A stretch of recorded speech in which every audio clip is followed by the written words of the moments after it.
It's the starting five with the sleepers, and we brought some special guests in with us today. We got the boys from All Facts Media, aka Andrew and Aaron Robinson. Fellas, thank you for doing this. How you doing? Doing great, man. Thanks for having us, man. Glad to be here. Yes, sir. Yes, sir. Thanks for having us, fellas. Oh, y'all boys got the dope setup. You got the sun in the background on one side. You got the jerseys in the background on the other side with I see the nice mic poking out too. I mean, y'all boys got the setup. All Facts Media, they doing it big. Hey, man, Tried to. I tried to, you know what I'm saying? Hey, us media creators got to support each other. Sleepers Media, All Facts Media. It's the collab, the first, hopefully, of many in the future. Cart, I feel like at the top here, we have to address the fact that you are in a suit and tie right now. Yeah. You're not just dressing up for the people, are you? No, it's like half of the people, half of this wedding. Someone's having a wedding at 2:00 on a Friday, and someone is my cousin. I love him dearly, but like, you know what I'm saying? I got a show that drops every Monday and Friday at noon, and it just it crosses over a little too much, but I'm here. We're good. Dedication. I respect the hell out of it. All right, let's get right into it for the sake of time for your wedding. NBA playoffs, a lot is happening right now. We're going to start with one series that I think has gone a little bit unexpected compared to what people were hoping for, which is the Milwaukee Bucks up 3-0, just annihilating the defending Eastern Conference champion Miami Heat. Let's throw it to the boys from All Facts. Did you guys expect this to play out as it has? Hell no. Hell no. Like, I would have bet a lot of money that this series would have been the other, like, not 3-0, but if you told me being in series, who's going to win this series, I'd have picked Miami, just because of the fact that what we saw last year, the intangibles that we know that with Jimmy Butler, and obviously I think Ariza has been a kind of pleasant surprise for them, even though last night he threw up a donut. I don't know, man. I think the integrity of that team, just with the culture that we've seen them develop over the past couple of years, I would never guess them to be down 3-0, but them dudes, I think obviously Duncan Robinson had his first little 5 minutes of fame in game one, and then he hasn't been seen since in the series. And man, Milwaukee's completely taken him out of the series. Haven't gotten much from Dragic and Hero.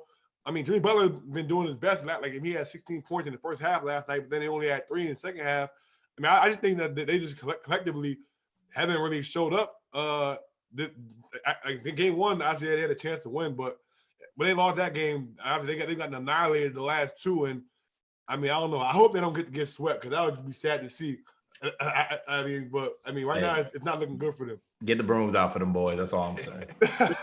Listen, man, I'm glad that I'm the smart guy on the All Facts Media team. For the basketball knowledge, because I actually tried to bet Ace and one of my teammates $200 at the beginning of this series that the Milwaukee Bucks were going to win this series.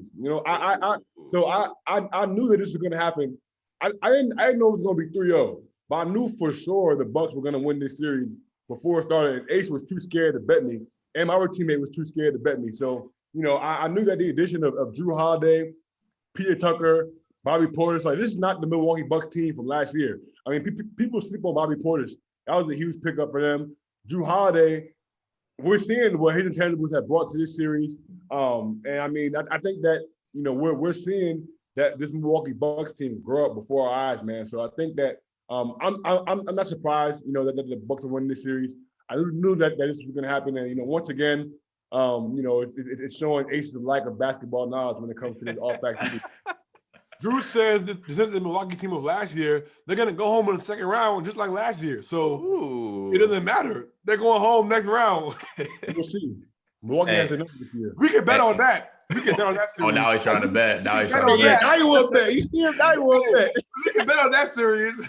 Hey, the streets are saying that Jimmy Butler is looking like a barista Corey Brewer. That's all I'm saying. That's on the street. I didn't say it personally, but the streets is talking, and my man's is out there. You know what I'm saying? Like all the after game shooting, all the waking up at 5 a.m. just to average 14 points in a playoff series and shoot like 30%. It's just all right, you gotta watch yourself though, because you love hyping up how the bubble ain't real. You threw out an A Disney for Anthony Davis a couple days ago. I did that as a motivational tactic. You're welcome, Laker Nation. And now he's I just want you to be careful, my friend. We'll see. I do think I'd be shocked if the Bucks don't close this out in 4, just with how it's gone so far. I actually thought the Heat were going to win this series originally because I have been skeptical of Giannis in the playoffs. but I did. I adapted. I'm kind of like in the middle of you two. I bet the Bucks for game 3 because it was pick 'em. They've been blowing them out. It's like, why is this line a pick 'em right now? So a little bit of value there. I bet they close it out in 4, and then we'll see what happens because I'm still a little dicey on Giannis. Once if Miami gets swept, bro, I'm gonna be very upset. I'm gonna be upset. Like that's crazy if they get swept. That's crazy. And heat culture, is that a real thing? Is that on? It's a real thing. For sure, guarantee you, it's a real thing. They're overmatched. That's all it is. Okay. I didn't know heat culture was about getting swept, but that's not my culture. Whatever. I don't know. Look, like you said, bro. Like dudes ain't showing up. I don't know what's going on, bro. Dudes is not showing up. I don't know what's going on, bro. They probably look. I know what happened. Matter of fact, look, this is what happened, bro. It's people getting vaccinated. They in Miami. Oh my God! They said they outside with it. They not in the gym. They had a few bottles of Ace of Spades. Heard the rumor of Tyler Hero. They say he want to be a celebrity now. He got his little girlfriend. They say he party too much. Hero. That's he hooping like it. Yeah. That's what everybody been saying this year. That's what people been saying. I say he too like in the pop culture celebrity. He out with like Jack Harrow making music videos and stuff. They say he not focused. That was like a real thing this year. I can't blame him. I can't say I blame him. I mean, look, if you put me in Miami with multiple millions of dollars and I'm 21 years old, what you think I'm gonna do? What you think I'm gonna do? Hey, facts. Hey, we all human. It is what it is. All right, let's move on. Some pretty crazy shit's been happening this week with fans. 2 specific incidents: Trae Young getting spit on, and then Russell Westbrook getting popcorn dumped on him. The franchises themselves have banned these fans, as I'm sure everyone listening knows. But what do we make of this? Have fans just like why are they acting up like this? Where's this coming from? But did you hear what happened in Utah too? It was a story that came out last night. Ja Morant's father, Timme Morant, he was sitting in the stands in Utah with his wife, and apparently they were like talking trash back and forth or whatever. And literally, it was, I don't know if they said to Ja or to his father, but it was like, it was 3 separate fans. They told the father, I'll put a nickel in your back and make you dance, boy. Oh my God. That's how I know Utah is racist, because I'm just hearing new racial, I ain't even never heard any racist shit like that before. They got their own, they took it back in the day. In your back and watch you dance, boy. Like what? Somebody told me that, bro. Someone told me that, bro. Like, hey, bro, I might be in jail, bro. Like, I'm gonna be in jail, bro. I'm beating the brakes off you, like right there. And then Trae Young, somebody spit on me, bro. Bro, Ron Artest, Steven Jackson, I'm in the stand. I don't care what you want, bro. I'm gonna go in the locker room. I'm gonna chill. Yeah, I'm cool. And I'm gonna go take a shit real quick. I'm out. I'm finding him, bro. I'm finding him. There's no way I'm getting spit on and walking in the locker room like it never happened, bro. Like, no way. There's no way, bro. There's no way. That shit's ridiculous. They only doing it because they know they can't do nothing back, really. Yeah, bro. That's the only reason they're doing it. And who the fuck is dropping $15 worth of popcorn on somebody too? Like, them concession stand prices is hitting like crazy, and then you just I don't understand. Like, what comes over somebody? I've never been in a situation where like, damn, I want to throw my popcorn. I want to spit on somebody. Like, that's just ridiculous. We need to go back. Maybe they need to go back and somehow rescind the suspension for Ron Artest and Steven Jackson, Jermaine O'Neal, because they did what they're supposed to do. They got the beard put on them. They went in the stands and made it. You know what I'm saying? And I think that's what's going to happen. That's what's going to have to happen for these fans to understand. Like, yo, you can't, like, because Russ Westbrook said it after the game. He was like, yo, like, I mean, these dudes know if they saw me in the street, they wouldn't do that. You know what I'm saying? Like, ain't nobody doing that if we saw each other in the street. Like, so why are you doing it now? You know what I'm saying? Like, these fans get away with way too much, man. It's just like, it's nuts. I don't understand why you can't just enjoy the game. Like, I can understand trash talk, you know what I'm saying? Like, just sports, but at the end of the day, like, you spitting on people and, you know what I'm saying? It's just crazy, yo. It's crazy. It's just, I don't understand. So you guys played college ball. Did anything like this ever happen from fans? What was the worst you guys got? The one thing I can remember, I mean, we were playing my junior year, my senior year, we were playing at UMass, and this is when all the anthem protest stuff was going on. So a bunch of guys on UMass, they had these, you know how everybody had the hoodie warm-ups at one point in time. So there was some dudes at UMass that had put the hoodies on, and they were like holding hands or whatever during the anthem. And obviously when the anthem plays, it's dead silent in the arena, like nobody's saying a word, the anthem's playing, whatever. And some people in the stands were like, take your hood off, boy. Like, if you don't want to take your hood off, go back to where you came from. Like, go back to Africa, boy. Like this is America. Like, they were screaming, bro. Like, and I could imagine the gym is dead set. So we just standing there like, yo, like, this is crazy. Like, and that's probably the one thing I could remember from a fan that was wild that happened. Nobody ever got anything poured on them or spit on or nothing like that. Like, but fans used to say stuff. I'm pretty sure there was some more. I'm blanking right now, but I'm pretty sure there's some more that happened. But that's the one that I could vividly remember. Like, yo, this is crazy. Like, these people are here. Like, it's crazy. It's crazy to me because like you're paying to come see these kids play, but then you're at the same time like you low key hate their existence. Like, you tell them to get out of the country. You tell them to get like.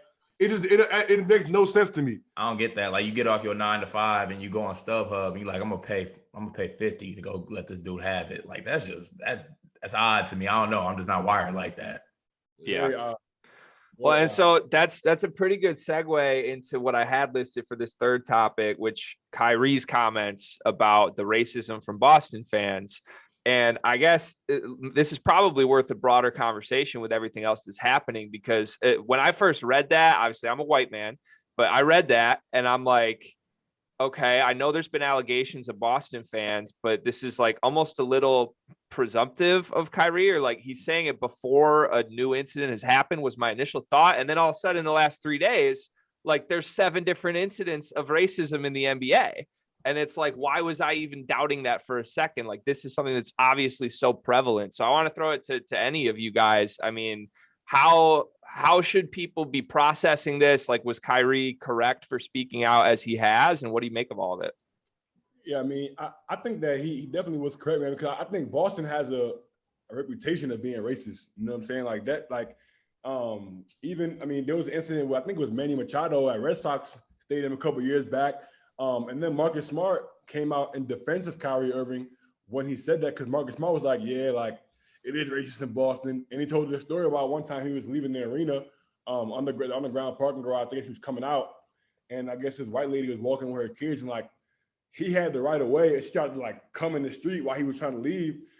So he rolled the wheel down and was like trying to like say, you know, politely like, hey, miss, like, you know, you gotta be careful out here, you know? And she like started cussing him out and then called him the N-word. He's like, damn, bro, this Marcus Smart, like from the Boston Celtics, you're walking in front of the arena, you know what I'm saying? Like, you just gonna call him the N-word like that? Like, that's crazy, you know what I'm saying? Like, so, I mean, Boston is known to be racist. And I think the thing that kind of threw me off the most was Danny Ainge. Oh, I've never heard that in my 26 years. Like, huh? Like, right. Stop lying, Danny. Stop lying. Right. First of all, that's a damn lie. And if that's the truth, then you're not listening to your players. You're not in tune with what's going on. And 2, like, you're a white man, dude. So, like, you're not going to be experiencing it yourself because you're a white man in Boston. Them guys love you. But your players don't have that same experience, that same reality. Go ask Bill Russell what his experience was like in Boston. I bet you he'll tell you a lot differently. You know what I'm saying? So don't try to gaslight us, and don't try to make it seem like what we're experiencing isn't real. You know what I'm saying? That was what threw me off the most. Like, you know what I'm saying? Like, you can't be gaslighting people like that and act like what we're experiencing isn't real, you know? Right. You know, I think Drew hit it on the head for real. I mean, it's like you said, Boston has a history of being racist, so that didn't surprise me one bit. And I think it's just crazy, man. It's just the America we live in, man. Like, people will pay hundreds of thousands of dollars to come and see you play, but at the same time they'll call you the N-word to your face. Like, it's wild. It's wild. I think the most telling part about it is like the reaction of Boston people afterwards. Like, you don't react like that unless you say that type of shit. Like, they was really feeling some type of way about it. Like, no, that would never happen. They had grown-ass men taking Twitter video selfies, explaining themselves for 2 minutes about why they're not racist. Like, if you have to do that, then you might be racist. Like, that's like, that's just like the reaction of the Boston fans afterwards did nothing but solidify the fact that that type of thing happens. And like, if these past few days haven't shown that stuff happens all the time, like, if you don't think it happens, you're just kind of being naive about the situation. Yeah. And I mean, again, I'm a white man, but like, the people that should be speaking about this to me are Black people, right? White people should also be aware of it and be talking about it. But like, Danny Ainge has no right to come in and assert that this hasn't happened. because he's not the one who would be experiencing this. He should be aware of it and he should be condemning it publicly. But for him to ever make it seem like there is no incident of this when Marcus Smart is actively saying there is just so absurd to me and tone deaf. Literally one of his best players talking about it happens. He's talking about no. Yeah. What do you mean no? Just absurd. All right. I want to pivot to the college side of things. Couple big announcements. And Kat, I know you got to go in a couple minutes here, so we'll try to fly through these. We've got Drew Timme announcing he's back for Gonzaga. I think they were likely already the number one team. But does this make them maybe even world beaters in a different way than they were last year? Like one of the greatest teams of all time, potentially, with Timmy and Holmgren? Look, I don't know about best teams of all time, but I think they're certainly the best team in the country this year for sure. I mean, I think I don't really see anybody that's come close. Really, I think obviously Villanova is going to be really good. Getting Jermaine Samuels back, getting Colin Gillespie back. But I mean, I think it's Gonzaga and then everybody else, because I think just when you talk about what they're returning and then what they're bringing in, I mean, I don't see anybody else, really competing with them right now. But at the same time, we said that same thing last year. But the difference with this year, I don't know if there's a Baylor out there this year to beat Gonzaga. You know what I'm saying? Because Gonzaga was looking like they were going to be one of these all-time great teams last year, and then Baylor just came in and completely took them out of everything that they wanted to do in the championship game. But I think the only team that might be able to do something similar to that would be Villanova, because of the culture, and they do have seniors. We know older ones in college basketball. They have guys that have played here, Justin Moore and Gillespie and like Jermaine Samuels, all these guys that have played. Wright, great coach. Yeah, and an amazing coach in Jay Wright. So I think, Hall of Famer. Like, so I think if there's going to be a team that's going to come in, set that balance, it could be a team like a Villanova. But right now, I think it's Gonzaga and everybody else. Yeah, I would agree. I think that, and I mean, people forgetting they got Russell Bolton too from Iowa State. I mean, that was a big time pickup as well, and nobody's really talking about him. Like, so. And Nolan Hickman, like I'm about to say, I'm damn near ready to go out on a limb and say that this year's team, like all the way through, is better, like talent wise, than Gonzaga's last year team. I mean, they got Chet, Drew, Hickman, Bolton. Who else? Hunter Salas. Nebhard. Andrew Nembhard to come back. Still Nebhard. Like, they still got a crazy stack team. Anton Watson, like Hunter Salas. Hunter Salas, like that's a 5-star dude. We just mentioned him just now. Like, they got a crazy stack team, but they got to show me, man. I'm tired of it. Like, I want to see them win. Just do it, man. Like, damn, y'all got the talent. Like, just make it happen. Just win. Just get over the hump and win it all. Like, it's time. Everybody wants to see it. Everybody. Yeah. It'll be interesting. I mean, Chad Holmgren and Drew Timme is just an absurd front court pairing. That's honestly cheating. That's really nonsensical. It really is. And last but not least, we had Hunter Dickinson news this week. Surprisingly, he announced that we can move on, G, to the end. I don't want no Michigan talk, please. actually, Hunter's a DMV guy, ain't he? He was Yeah. Backyard. Yep. We actually had Mike Jones on last week's episode of the Auto Bid on our podcast, and we keep talking about Hunter and everything. But I think it's much to do on nothing. I mean, he's going to come back to school. He's not going to stay in the draft. So I think he'll be back next year. We forgot Michigan's going to have something to say about. I don't know if they beat Gonzaga, but Michigan will be really good next year too with the class they got coming in. Oh, it's News Fest. You're not feeling it? Nah, Carter struggles being objective sometimes. We know. So Franz Wagner, is he staying? Is he coming back? Franz is gone. Yeah, he's gone. He's gone. Franz is gone. Obviously, Shondy's gone. Mike Smith is gone. Livers is he gone? They got Eli Brooks back. They got Hunter Dickinson back, and then they got basically a 5-man freshman class where 3 of them should be day one players. And they got Devontae Jones from Coastal Carolina. Devontae Jones. Yeah, they better. I think Hunter's gonna come back, but I wouldn't say it's a bookend though, man. I think Hunter, he's coming back. Dang near 7-footer. He's still. I don't think if he doesn't go this year, I think he'll definitely go next year for sure, dude. Because I think he has the NBA skill set. He could pass. He could put on the floor. He's Luka Garza. Huh? Stop! No, he way better than Luka Garza. He can do more than Luka Garza. He can do more than Luka Garza. He could move better. He's more fluid. Way better than Luka Garza. How? In what way? He can pass better than Luka Garza. I'll give you that. That's it. Better defender. Maybe he's not better. I'm sorry. I so I don't think he's better than Luka Garza. He's got a lot to like. Luka Garza was historically elite as an offensive college player, but he's a way better defender right now. Yeah. Yeah. Hunter Dickinson would also beat Luka Garza in a race by like 20 years. Facts. But to be honest, like why wouldn't Hunter like is his stock not going to be higher than it is right now? No, it can because what's his second round? He is first round pick. Yeah, he's like a late second round guy right now. He needs a right hand. He needs a right hand and a shot, and he has a shot. Like he shot the 3 in high school. I think he's going undrafted if he goes this year. I don't even think he gets picked. It's possible. I mean, that might be his highest stock, though. I mean, no. He's a late big first man like him in the NBA if he can't shoot, he's Luka Garza, bro. He's not, bro. Oh my gosh, bro. I mean, like you said, I'll give you the passion, but like he can move better. He can move better. So like, what are we really talking about here? Like he can move better than Luka can, and he's better defensively. So that'll give him more of a chance in the league. So he's Frank Kaminsky.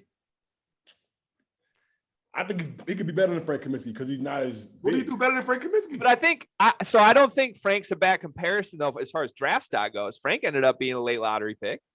He stayed 4 years and went to a national title game. Like, I think Hunter got some work to do. I think he has some work to do, which is why I'm saying like he has to come back to school. I agree with that. 2 and out. I'm with that. We're gonna have to bring the All Facts voice back during Big Ten. We are for sure. That was an electric segment. I love it. All right, we're gonna wrap this, guys. I know you had the Sean D. Brown interview drop. Everybody should listen to this. All Michigan fans that listen to us, you would love that. It's on the All Facts Media YouTube channel. What else are you guys working on? What can you plug? We had a podcast every week. We're getting ready to drop an episode this week with Reggie Witherspoon. I don't know if we're gonna do it today or if we're gonna drop it on Monday, but we got Canisius head coach. That interview went really, really well. We're gonna have Stella Johnson on probably the next coming weeks or so. So stay tuned for that interview. She played in the MAC, which is where me and Drew played at. We played at Quinnipiac. She played at Ryder. She's now playing in the WNBA. So we're gonna have her on. But yeah, I mean, we got an episode dropping every week of our podcast. So make sure you check it out on Apple or Spotify, wherever you listen to your podcast at. That's a weekly podcast. Contrary to what John Rothstein says, College Hoops Today podcast is not the only 52 a week year college basketball podcast. So make sure you're tuning in. Wherever you listen to your podcast, and like he said, our YouTube channel, there's a bunch of interviews we got on there as well. So make sure you guys check us out. Yes, sir. Also, go check out our recent interview we did with Mike Jones. It's also the latest associate head coach at Virginia Tech. He just left DeMatha, who coached Hunter Dickinson for his 4-year high school career. Man, I think you guys would enjoy that. A lot of people, at least in DMV, were asking why he left. A school like DeMatha to go to Virginia Tech. So. Also, some fun Kobe stories on there. He coaches with USA basketball as well. So if anybody wants to hear some fun, NBA stories, USA basketball stuff, go tune into that as well. Love it. Thanks, fellas. This was super fun. Love what you guys are doing, and we appreciate the time. Yeah, and one of the segments on the next episode we have, I need to know the last time y'all ran the ones, who won the game. We ain't gonna get into it now because I gotta go. But, next time we on, I need to know. There's no more. Yeah. All right, good stuff, fellas. Have a good day. You too, man. Appreciate y'all, boys.